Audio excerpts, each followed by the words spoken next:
नमस्कार। कैसे हैं आप लोग? याद करिए 11 फरवरी।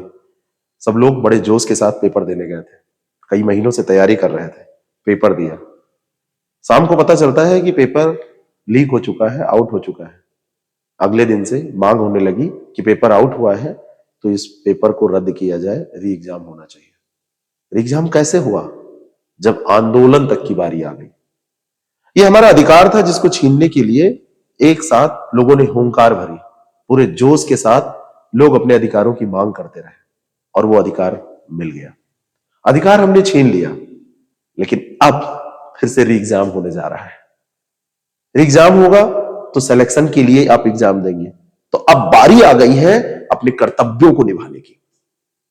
अपने प्रति जो आपने कर्तव्य, जो आपके सपने हैं, उसको पूरा करने के लिए, आपके परिवार के सपनों को पूरा करने के लिए, आपने जो अपने जीवन के बारे में प्लान किया है उसको यथार्थ रूप देने के लिए अब कर्तव्य निभाने की बारी आ गई है। और अगर अधिकार है तो कर्तव्य विहीन अधिकार किसी काम के नहीं होते। हमारा संविधान भी ये कहता है। तो आंदोलन के बाद अब पढ़ाई का आंदोलन हो।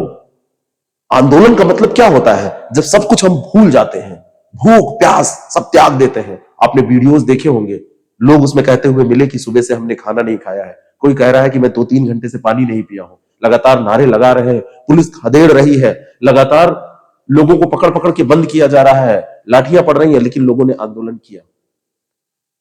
इतना जोश, वही जोश अगर पढ़ाई में आ जाए तो सिलेक्शन रुक नहीं सकता किसी भी रूप में। आप सेलेक्ट हो जाएंगे। पढ़ाई के लिए भी हमको आंदोलन करना पड़ेगा।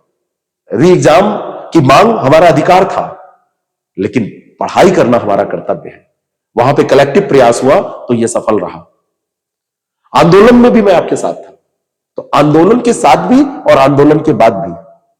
एलआईसी की टैगलाइन है ना, जीवन के साथ भी, जीवन के बाद भी। लेकिन यहां पे मैं कह रहा हूं आंदोलन के साथ भी, आंदोलन के बाद भी। समय तो मिल गया है, लेकिन कौन इसका सदुपयोग कर पाता है, इस पे डिपेंड करेगा कि आप सेलेक्ट हो रहे हैं कि नहीं सेलेक्ट हो रहे हैं। धीरे धीरे समय बीतता चला जाएगा, आप अपने दिनचर्या में आ जाएंगे। जब 1 महीने एग्जाम का बचेगा, आप कहेंगे चलो प्रीलिम्स पढ़ लिया जाए, मेंस आएगा जब मेंस देखा जाएगा। अभी प्रीलिम्स एग्जाम की बारी है, चलो प्रीलिम्स कर पास कर लेते हैं। और क्योंकि री एग्जाम हो रहा है तो रैपिडली इसका मेंस एग्जाम भी होगा, बहुत ज्यादा समय नहीं रहेगा। और मैंने पिछले वीडियोस में बताया, आप लोग वीडियो देखिएगा कि प्री और मेंस के सिलेबस में बहुत कुछ कॉमन है। लगभग आधा सिलेबस ही कॉमन है। 180 नंबर बिल्कुल सेम है। 220 नंबर के लिए प्रयास करना है तो क्यों ना प्री के साथ मेंस की भी तैयारी कर लीजिए, क्योंकि अंतिम उद्देश्य क्या है? सिलेक्शन छीनना। तो उसके लिए आंदोलन आपको खुद करना पड़ेगा, अकेले करना पड़ेगा, क्योंकि यहां पे सारे लोग मिलकर आपकी कॉपी लिखने नहीं आएंगे। यहां पे सारे लोग मिलकर आपको आंसर देने नहीं आएंगे। लेकिन आप इस यात्रा में खुद को अकेले मत मानिए। मिले हुए समय का सही से उपयोग करिए, हमारे साथ करिए। मैंने स्ट्रेटजीज वीडियोस बनाए हैं, कई स्ट्रेटजीज हमने बताई हैं, उनका आप इस्तेमाल करिए। अगर आप कर पा रहे हैं तो उसका इस्तेमाल करिए। अगर नहीं कर पा रहे हैं तो आप हमारे साथ जुड़कर इसका, उस स्ट्रेटजी, उस रणनीति का इस्तेमाल करिए और सेलेक्ट हो जाइए।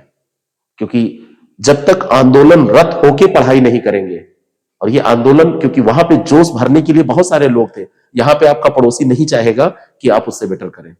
वहां पे तो आपका पड़ोसी भी साथ में जा रहा था, सारे पड़ोसी नहीं जा रहे थे, लेकिन यहां पर वो कहेगा कि ठीक है हम ज्यादा अच्छा पढ़ लेते हैं। नोट्स पाएगा तो कहेगा नहीं, आईएएस प्रेप का ये नोट्स बहुत अच्छा है, रहने दो, मैं तुमको नहीं दूंगा। यहां पर भी मैं आपके साथ हूं, और यही कारण है कि बहुत कम पैसे में एक कोर्स हम आपके लिए लेके आए हैं, और ये कोर्स है ROARO प्री कम मेंस का। क्योंकि री एग्जाम हो रहा है, बहुत सारे लोगों ने बहुत जगहों से कहीं ना कोई कोर्स परचेज कर रखा था। करना भी चाहिए, तैयारी करने में लाभ मिलता है उसका। बहुत सारे लोगों की स्ट्रेटजी होती है कि वो खुद पढ़ के सेलेक्ट होंगे, बहुत अच्छी बात है। पढ़ना लास्ट में खुद को ही पड़ता है। मैंने कहा ना कि यहां पर खुद को आंदोलन करना पड़ेगा, लेकिन पढ़ाई के लिए बहाना चाहिए, पढ़ाई के लिए रणनीति चाहिए, पढ़ाई के लिए गाइडेंस चाहिए, पढ़ाई के लिए कुछ मार्ग पता होना चाहिए कि यह इस मार्ग पे चलेंगे तो जल्दी हमारा रास्ता तय हो जाएगा और हम अपने मंजिल तक पहुंच जाएंगे। तो उस मंजिल तक पहुंचने के क्रम में आप हमारे साथ भी पहुंच सकते हैं और आसानी से पहुंच सकते हैं। समय का सदुपयोग बहुत ज्यादा जरूरी है। जो 3 से 4 महीने का समय आपको मिल रहा है मोटे तौर पर, उसमें प्रीलिम्स के साथ हम मेंस की तैयारी भी कर सकते हैं। और मेन की तैयारी करते समय आपको सनद रहे कि प्रीलिम्स आपका ज्यादा मजबूत हो जाएगा। कॉन्फिडेंस आपका बढ़ जाएगा। तो अगर आप चाहते हैं कि इस आंदोलन में जैसे हमने अपने अधिकार छीने, ऐसे सिलेक्शन हमको छीनना है, तो आप हमसे जुड़ के इसकी तैयारी कर सकते हैं। नहीं तो मैंने जो स्ट्रेटजीज वीडियो बनाए हैं, डिस्क्रिप्शन बॉक्स में उसकी लिंक है, यहां पर भी शो हो जाएगा, आप उसको देख लीजिए और वैसे करके आप तैयारी शुरू कर दीजिए।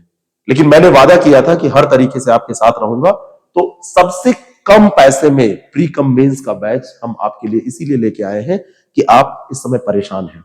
आप सोच रहे हैं कि किसी भी तरीके से हमारे पैसे बच जाए, तो इन कम पैसों में भी आप तैयारी कर सकते हैं।